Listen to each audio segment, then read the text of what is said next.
Thank you.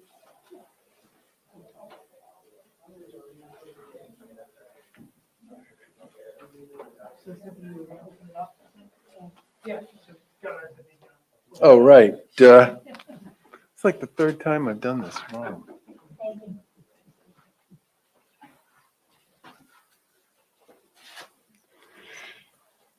Good afternoon. My name is Cynthia Sierra, and I have the privilege of serving as the Chief Executive Officer for Manna Community Health Center. It is with great pleasure and abundance of joy that we welcome today Governor Baker, Lieutenant Governor Polito, and Secretary Sutters, and so pleased to be joined by the most amazing mayor, Mayor Tom Koch. Also, State Senator John Keenan is joining us, Representative Bruce Ayers, and Norfolk County District Attorney Michael Morrissey. And to all of our patients and community members that trust us with their COVID services, we thank them, and our staff and our volunteers that have made this work possible. So this is our Quincy community vaccination site. Today, we also have a team that's at Quincy High School where they're bringing the vaccines to students. And so we have a comparable team that's at Quincy High School. And then also we serve Taunton, soon to serve Attleboro, we serve Hull. And so we have about 200 persons that we're vaccinating also concurrently this afternoon in the community of Taunton. And if we look back to March 10th, 2020, and the governor's state of emergency, it was really clear to us, and particularly when Congressman Stephen Lynch and Mayor Tom Koch called us together, probably within a day of that announcement of state of emergency. At that time, it was COVID-19 testing, and how do we stand up access as quickly as we can. And so then, like now, and I wanted to recognize Command Center staff, Christine Kim, we had a partner in the Command Center. And so with the mayor and sort of the wings at our back, in less than a week, by the close of March, we started testing. We still test 6 days a week in 3 different communities at our practice sites and in community locations such as this, 21,000 tests. And as we were hoping and expecting and watching and prognosticating for a vaccine, we continued that work. Of course, our primary care and telehealth in partnership with the Command Center came in 2 additional forms. We had the pleasure of having that opportunity to do more. And so with the Command Center and Governor Baker, Secretary Sutters, isolation and recovery hotels, we had not once, but twice had that opportunity to help at one of the isolation recovery hotels that was in Taunton. And this was important and very much aligned with our mission and the city of Quincy and the mayors as well, a commitment to those that were housing unstable and homeless. And so from the early days, sort of responding, providing care, symptom management and testing, we were happy to provide that behavioral health, medical pharmacy guidance twice at the isolation and recovery site. And then also we were asked again, and how could we help in Taunton specifically around testing? And so about 2,900 tests, I think with warmth and hospitality and seriousness, were offered in the city of testing. Vaccines, similar, planning and anticipating. How could we have impact? How could we, as a community health center, sort of one dose at a time, come together? Our space was too small. Called the mayor in December. The city, how can we help? It really, truly is all for one. This site was born. What came next, again, Command Center, partnership over inventory management. And we did the very best that we could. What we knew we needed, because we were running a community health center with primary care addiction services and behavioral health in 3 different geographies, we needed volunteers. We needed a call to action. So one volunteer begetted another volunteer, begetted another volunteer. And we have over 50 volunteers. We've done 65 sessions in this site alone, a high of 980 lives vaccinated to 150. And volunteers have kept coming. And a core 10 of them have come to 90% or more. Also in Hull and Taunton, the same. We offer vaccine service. We couldn't do what we do without the call to action and the community standing up with that shared commitment, that with that conviction that one dose, one life can change and impact the health of entire communities. So it has been our honor to open the week today with over 26,000 vaccines provided, and if you will, the will and the drive and the motivation and the inspiration with these volunteers to continue to do more evening sessions, walk-in. We'll continue Saturday sessions. We're doing pop-up. It might be a basketball court. It might be a high school. It might be a pantry. It might be a community center. So we have to stretch and think about how we can be more accessible to our community. So it's just such a pleasure to have your good company here today. And so without further ado, I'll turn this over to Governor Baker. Thank you. Thank you, Governor. Good afternoon, and thank you, Cynthia, for all of the work you and your team. Sorry that Dr. Young is out in the hallway somewhere. She's clearly part of the dynamic duo here that have made this place so special over the course of the past year. I want to thank the district attorney for being with us, and I also want to thank Senator Keenan and Representative Ayers for their leadership all the way through this period. And of course, the partnership we've had with Mayor Koch, which goes back a long way. And I remember early on when we were collecting data on how we were doing on vaccines, Manat was literally up near the top in terms of the amount of vaccine they were getting distributed and administered into people's arms. And I called the mayor and got a 30-minute dissertation on all the great work that he was doing to support the community health center and all the great work the community health center was doing all over the region to support the people here on the South Shore. And in many respects, it is community health centers who time and time again have played a vital role on behalf of so many populations in communities that normally don't have some of the same access to services and to care that people have in other parts of Massachusetts. And this place in particular, whether it was primary care, telehealth, testing, or vaccinating, has been able to pivot and respond all the way through the pandemic and has been really a terrific partner to us and to the people of the communities that it serves. I do want to give a quick update on COVID-19 cases, hospitalizations, and vaccinations. Yesterday, the Department of Public Health reported 655 new COVID-19 cases out of about 56,000 tests. We're closing in on 22 million tests administered here in the Commonwealth, and we remain a national leader with respect to our testing program for COVID per capita.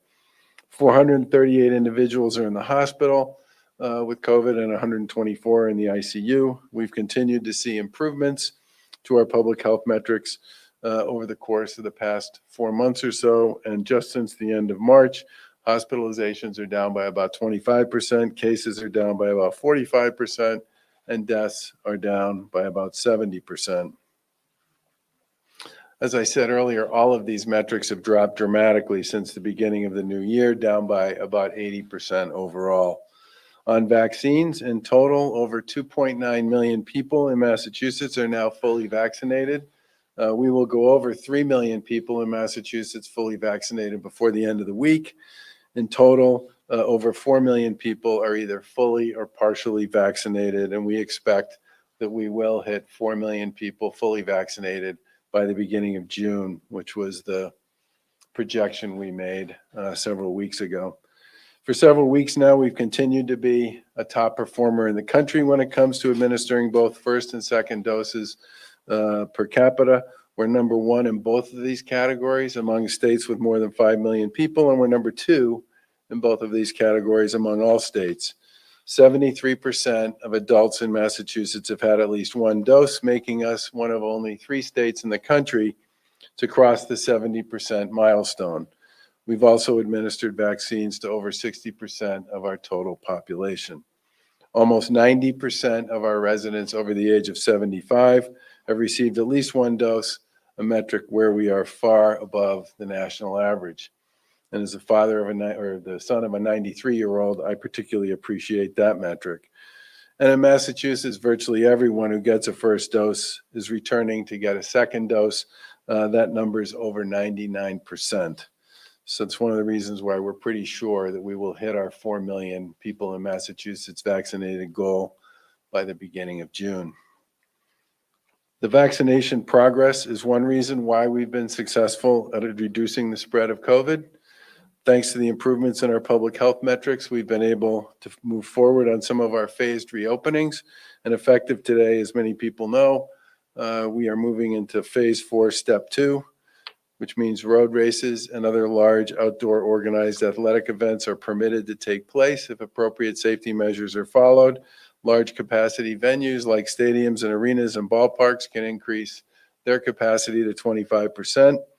And over the past few months, we've been doing everything we can to ramp up vaccinations to support the continued safe reopening of the Commonwealth.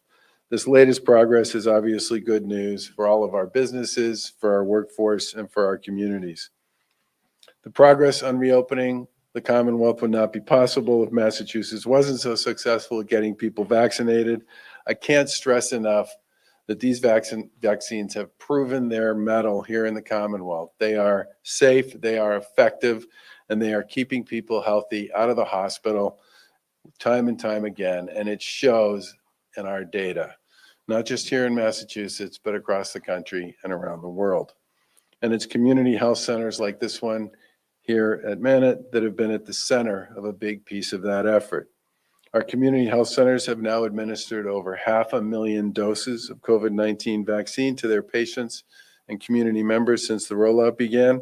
And as we move forward, we expect community health centers to continue to play an even more important role in reaching some of the hard-to-reach populations. A week ago, we announced that our efforts would shift on vaccine strategy to focus on more targeted community-based outreach. And we're working with healthcare providers, health systems, local boards of health, and community health centers like this one to build a significant vaccine distribution infrastructure that will be able to effectively reach out to, connect with, and vaccinate tens of thousands of residents each day, many of whom would have difficulty pursuing vaccines under the more traditional approach. But once you get to the point where almost 3/4 of your population has been first dosed, you need to start pursuing, as we are with our partners, additional strategies to get to that last 25%. We still have a lot of work to do to reach the folks who haven't gotten vaccinated yet, some of whom are obviously part of the wait and see community or are still considering it. But our goal is to reduce as many barriers as we possibly can to provide access and information and hope that they will join us in getting vaccinated here in the Commonwealth. That's why this new phase of the rollout is focused on things like mobile clinics, which Cynthia talked about, more walk-in opportunities, which we saw some of here earlier, and a greater focus on small-scale operations that can reach people where they are. Beginning today, walk-up appointments are available at all 7 mass vaccination sites as well, and going forward, we'll be relying even more on places like this community health center to play a key role in our local outreach, along with many trusted community partners who we've been working with since the beginning of this rollout campaign. Community health centers, as we all know, are trusted partners in the neighborhoods they serve. They have deep relationships and knowledge of the populations and the patients in the communities that they work in, and they've bridged a gap in many respects between larger healthcare institutions and local organizations like churches and community centers to facilitate clinics and to get people vaccinated. Manat is known as a leader when it comes to our community health center performance. They have locations in Taunton and Hull and a big presence right here in Quincy. They've run targeted clinics to get vaccines to home care agencies, first responders, congregate housing, homeless shelters, and many more. All in, they've recently passed the 26,000 vaccinations delivered here in the Commonwealth mark. Congratulations to you and the team, Cynthia. And as we go forward, we expect and anticipate that places like Manat will continue to be a crucial partner of ours as we work to get vaccines into more and more people's arms over the course of the next several weeks and months. We are certainly grateful for everything you and your team are doing. We're certainly grateful, Mr. Mayor, to the role that the city has played in enabling a lot of what Manat's been up to be successful. And we continue to rely on the support and collaboration of our colleagues in the legislature on so many of these initiatives. And with that, I will turn it over to Secretary Sutters.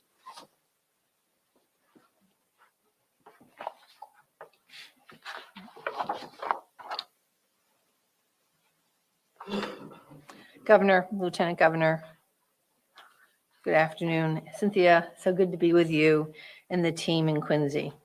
I want to thank you for all your efforts. Our community, as you've heard from the governor, our community health centers have played a critical role in our overall vaccine effort, both by being that very trusted source of truth and information within their communities, and as you can see here in the vaccination efforts. It's hard to not pick up the enthusiasm when you walked through the area where people are being vaccinated. As we continue to vaccinate residents of the Commonwealth, protecting everyone's health and safety remains paramount, and that includes ensuring access to health insurance. In addition to providing health care, administering vaccines, Manat also helps sign people up for health insurance coverage at the connector.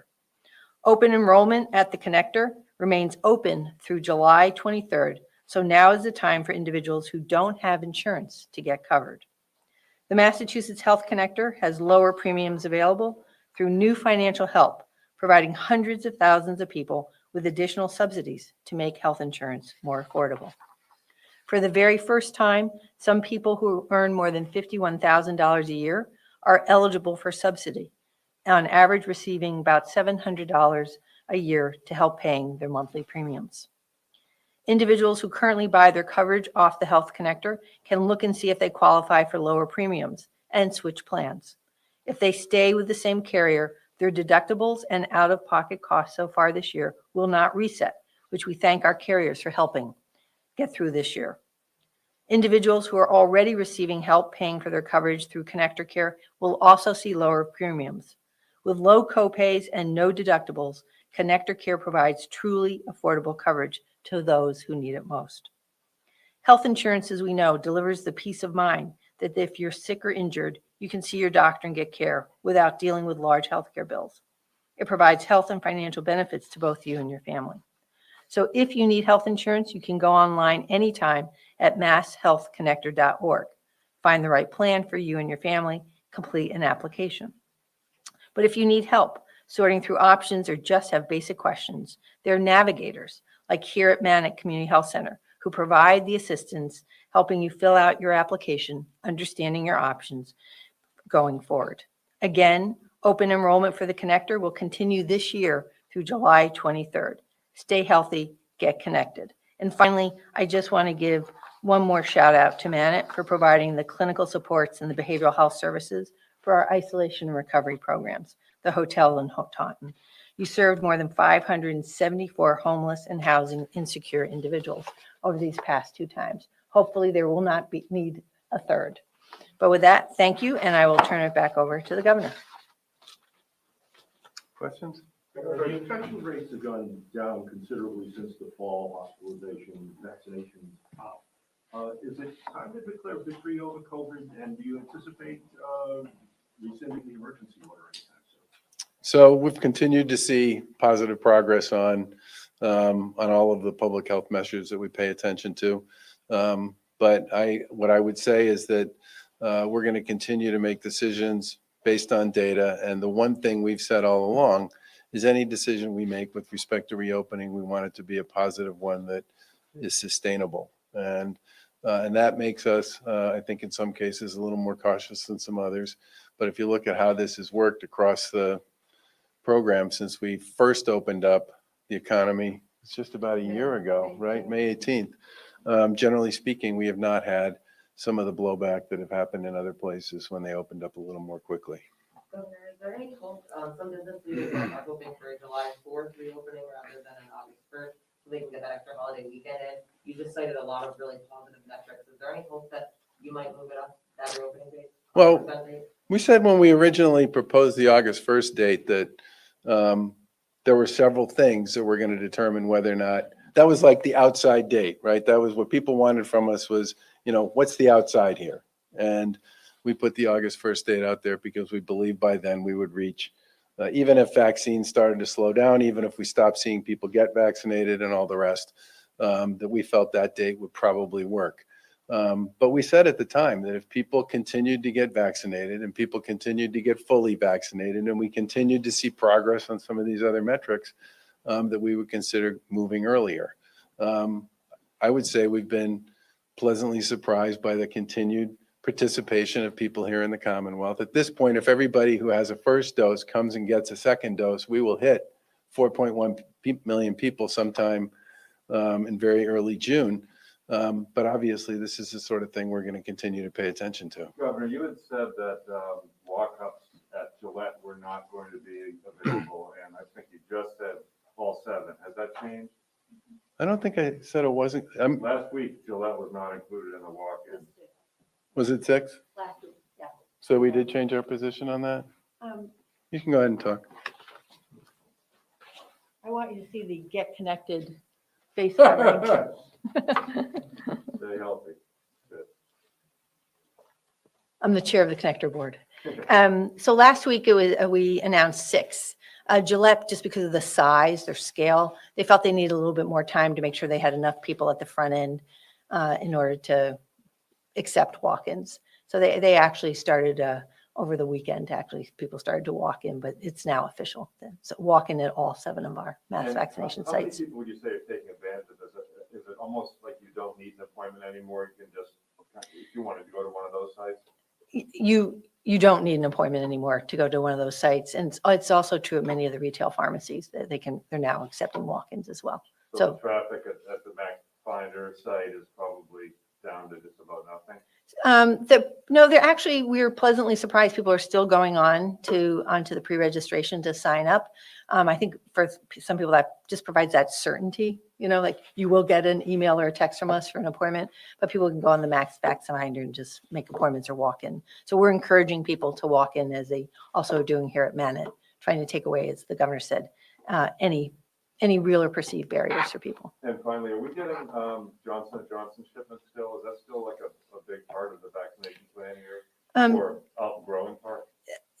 J&J is a small piece of our overall vaccination. I think for this week, it's about 10,000 doses for this week. But it's very much an important piece, particularly for mobile and the like. And they do it here at Manet. You offer all 3. Today, in fact, yes. Right. Right, all 3. Thank you. One other thing I'd say about the appointments is, remember, everybody who got a first dose probably has an appointment to get a second dose. So there's still a lot of appointments that are scheduled. I mean, I would guess if we do 70,000 appointments, if we do 70,000 vaccines today, I'm guessing 45,000 of those, 50,000 of those will probably be second doses, which will all be driven by appointments. Is that about right? Governor, you're transition to going to a more local model. What are some other ideas or things the state is doing to help push the last 30 or so % of folks that might be nervous and hesitant about getting vaccinated? I do think the walk-in stuff is a big deal with respect to that. We've had several places that have said to us that the walk-in volume they get is actually significantly greater than the appointment volume they get, which just speaks to the fact that appointments, well, for grown-ups, for lack of a better word, we like to have the scheduled appointment. It works for us. For a lot of other people, the opportunity to just walk in, walk up, get vaccinated is an easier play for them. The other thing I would say is that I expect if and when the feds make a decision on the over 12-year-old, the 12-year-old and up population, I expect that one will end up becoming a lot of walk-ins, and that will end up rolling out in a variety of ways. You'll see a lot of pop-ups around that. You'll see some at schools. You'll see some in supermarket parking lots. You'll see them in a variety of different places, and they're going to be based on this idea that you really want to catch people where they might be and with an opportunity to engage them and get them vaccinated. Governor, you or your team tweeted out a little while ago that you're going to be appearing with President Biden tomorrow on this topic. Could you tell us a little bit more about that? Is that a virtual event? Yeah, it's a virtual event. There are, I think there are 6 governors involved. And it's basically to talk about how to reach and deliver vaccines to either folks that are part of what we would call the hesitant community, or folks who are part of communities that are just hard to reach and need more help to get vaccinated. And we'll talk about some of the partnerships we've had with folks like Manet and others. and some of the work we've done with mobile outreach. I mean, some of our hospitals have actually run some really successful pop-up programs as well. Boston Medical Center is running programs with churches and community health centers and senior centers and youth centers. And I mean, there's a lot going on in that space that's, I think, made it possible for a lot of people to access vaccines who wouldn't have been able to otherwise. Governor, do you think you could see reducing the mandate for masks indoors at any time? Or is that solely something you're going to go out the feds and wait for them to give you some instruction on that? I've always thought of the CDC as sort of the guidepost on a lot of this stuff. And in many cases, we've made adjustments to their recommendations based on what we saw going on here in the Commonwealth. I keep reminding myself that they worry about 50 states. I worry about one. The facts on the ground aren't always the same in all 50 states. But I certainly think that for us in the short term, the message has been, getting vaccinated is the fastest and best and easiest way for everybody to get back to what I would call normal. And the CDC's guidance, I think, is starting to catch up with the fact that if you are vaccinated, you can do things with other vaccinated people, and you don't necessarily. I hugged my dad when I saw him on Sunday, and it was a big toothy event for both of us. But I think I think one of the things that I would just stress to people in Massachusetts is the more people that get vaccinated, the faster our case counts go down and the faster our hospitalization rates go down, and the more likely it will be that we will all be able to do things that we love and want to do, because we won't have to worry about infecting someone else and won't have to worry about somebody else infecting us. Does that mean the mask mandate, since we're ahead of the rest of the country, you might choose to drop the mask mandate inside ahead of the nation? I think we focus primarily on what I would describe as the data and the studies that come in. The data and the studies on outdoors are pretty clear at this point. But masks, generally speaking, if you can't keep your distance and you can't engage in what I would describe as safe activity indoors, you should wear a mask. Dr. Baker, what's your reaction to the DeRosa's lawsuit now being petitioned to go to the Supreme Court on the Yeah. I mean, I guess what I'd say two things. One is we don't comment generally on pending litigation for all kinds of reasons. But the vast majority of the guidance and the advisories that we've put in place over the course of the past 15 months have been pretty consistent with the public health recommendations that have come from either the feds or from our colleagues at DPH, and are pretty consistent with what most other states have done as well. And we're now on the back end of this. And if the Commonwealth and the people of Massachusetts continue to perform the way they have in terms of getting vaccinated in the weeks ahead, I think we could be in a really good place in a fairly reasonable period of time. But I think for the most part, what we've been up to and what we've done has been pretty consistent with what most others have done as well. Can you give us just some light on the emergency order, when we might rescind that? Or, would that be rescinded at the time around August 1st when things do fully get reopened? Or what would be the benefit of maybe not rescinding it at that time? We're still trying to figure out some of the issues around the order and the supplemental guidance and advisories that sit underneath it.